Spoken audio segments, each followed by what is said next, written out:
Halo, apa kabar semuanya? Ketemu barengan saya Joko Sukoyo. Saya akan melanjutkan pembahasan tentang media pembelajaran. Kalau di video sebelumnya itu sudah ada pembahasan tentang sejarah media pembelajaran. Sekarang kita akan lanjutkan pembahasan tentang landasan dan manfaat media pembelajaran. Untuk lebih lengkapnya bisa lihat video berikut ini. Ketika kita akan menggunakan media pembelajaran, tentunya kita harus tahu landasan penggunaan media pembelajaran. Ada beberapa landasan yang dapat kita gunakan sebagai salah satu acuan kita kenapa kita perlu menggunakan media pembelajaran.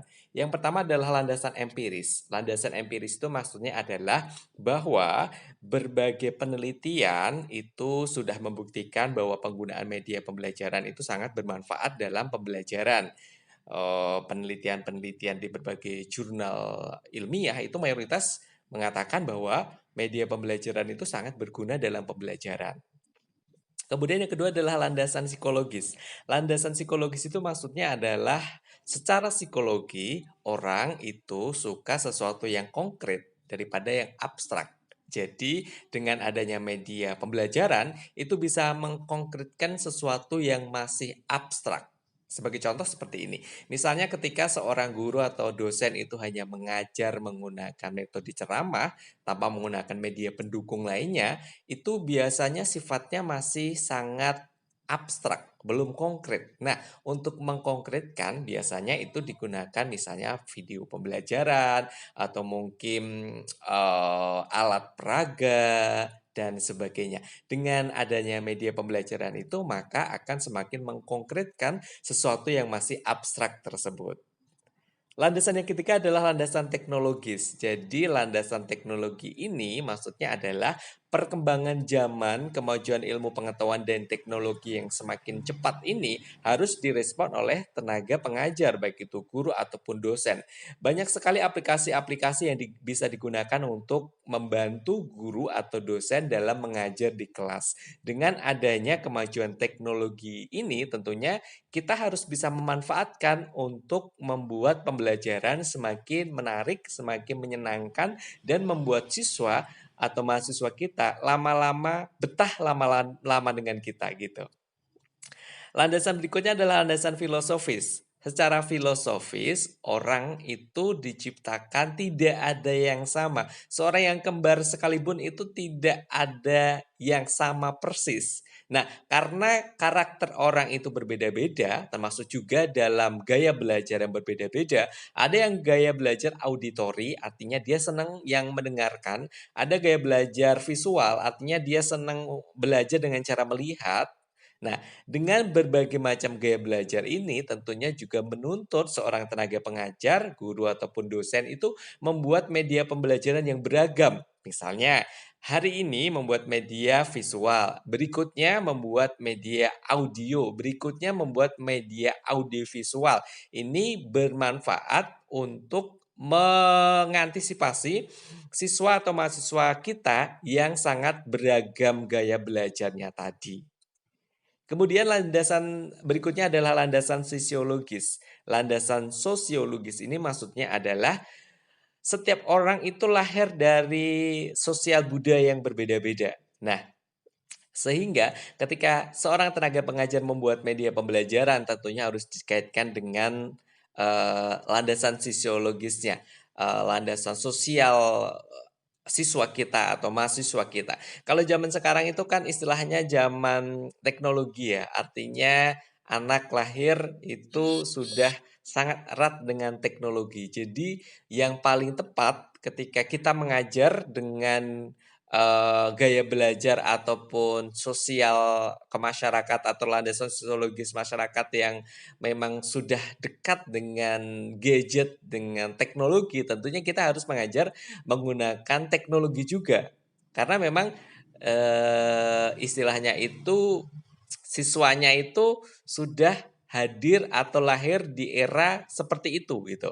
Kalau di era sebelumnya kan orang perlu belajar komputer untuk bisa menguasai komputer. Sekarang itu kayaknya anak nggak perlu les-les komputer udah bisa komputer sendiri karena memang dia itu lahir di era komputer atau bisa disebut dengan digital native. begitu. Jadi itu tadi ya landasan penggunaan media pembelajaran. Jadi sebelum kita menggunakan media pembelajaran, kita harus tahu dulu kenapa kita perlu menggunakan media pembelajaran itu. Oh, ternyata seperti tadi, ternyata ada landasan empiris, psikologis, teknologis, filosofis, dan sosiologis. Oke, berikutnya kita akan belajar tentang manfaat media pembelajaran. Media pembelajaran ini sangat bermanfaat untuk kita ya, baik itu untuk tenaga pengajar ataupun juga siswa atau mahasiswa kita. Yang pertama manfaatnya adalah menarik minat terhadap materi pembelajaran. Jadi dengan adanya media pembelajaran ini biasanya siswa itu senang atau mahasiswa kita tertarik untuk mengikuti pembelajaran kita daripada nggak ada media pembelajaran sama sekali. Kemudian yang kedua adalah memperjelas penyajian pesan dan informasi. Dengan adanya media pembelajaran itu, maka pesan atau informasi itu semakin jelas. Sebagai contoh seperti ini, misalnya seorang guru atau dosen hanya menggunakan metode ceramah saja dalam pembelajarannya. Ketika kita itu menambah, selain metode ceramah kita menggunakan media pembelajaran, misalnya ceramah, tentang gajah gitu ya. Misalnya seorang guru mendeskripsikan tentang gajah.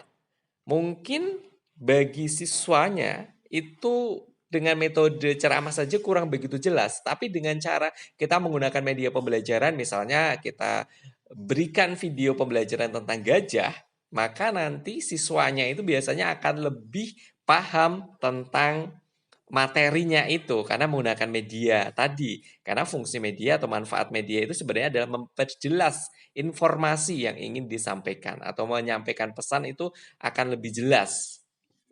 Berikutnya adalah memungkinkan proses belajar dapat dilakukan kapan saja dan di mana saja. Bayangin, kalau misalnya zaman sekarang itu guru itu memberikan media misalnya video gitu kan.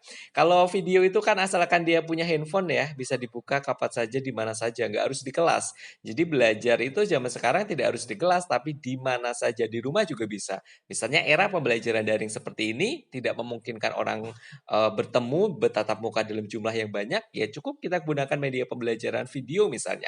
Video bisa diakses di mana saja, kapanpun juga bisa. Tidak harus seperti dalam pembelajaran di kelas yang terbatas oleh ruang, harus jam sekian di ruang ini, gitu.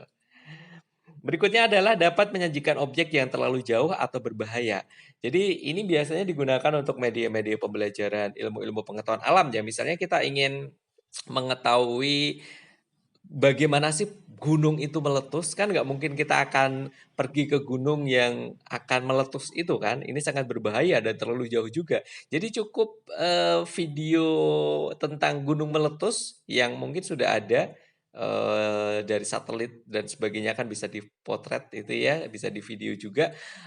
Dari situ kita tahu, oh ternyata proses Gunung Merapi meletus ini seperti ini, mengeluarkan ini gitu ya. Jadi itu maksudnya media pembelajaran itu dapat menyajikan objek yang terlalu jauh atau berbahaya.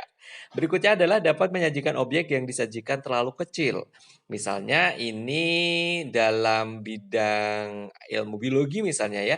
Jadi kalau kita ingin mengetahui apa ya, organisme yang sangat kecil yang tidak bisa dilihat mata, itu kita bisa gunakan media pembelajaran dengan cara menggunakan alat bantu yang diperbesar, kemudian di video dan video ini bisa kita lihat. Itu salah satu contohnya bahwa media pembelajaran dapat menyajikan objek yang disajikan terlalu kecil.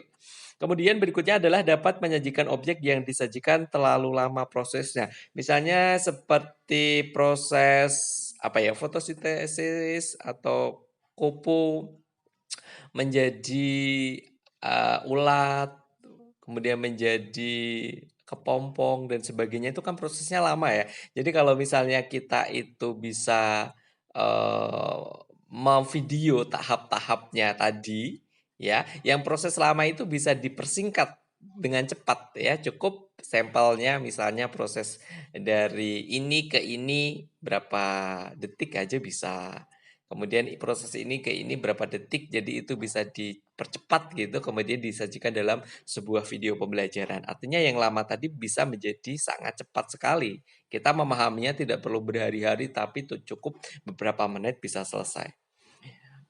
Kemudian Manfaat media pembelajaran berikutnya adalah dapat menyajikan objek yang langka. Benda-benda yang langka itu susah kita temui ya. Bayangkan kalau kita akan melihat sesuatu yang langka, misalnya bunga rafflesia, yang mungkin ada di daerah tertentu, kita nggak mungkin ke sana, ya kan? Atau itu munculnya hanya bulan tertentu kan kita nggak mungkin harus menunggu sampai bulan itu datang, ya kan? Jadi kita bisa menggunakan media pembelajaran tadi untuk mengetahui objek yang langka tadi. Biasanya kan sudah banyak sekali video-video ya tentang bunga-bunga langka atau barang-barang yang langka itu tetap bisa kita akses dengan menggunakan media pembelajaran. Kemudian dapat menyajikan objek yang disajikan terlalu kecil. Kayaknya tadi hampir-hampir mirip ya, sudah saya sampaikan di awal tadi. Kemudian pembelajaran menjadi lebih efektif. Pembahasan tentang landasan dan manfaat media pembelajaran semoga bermanfaat untuk kalian dan ketemu lagi di pembahasan selanjutnya.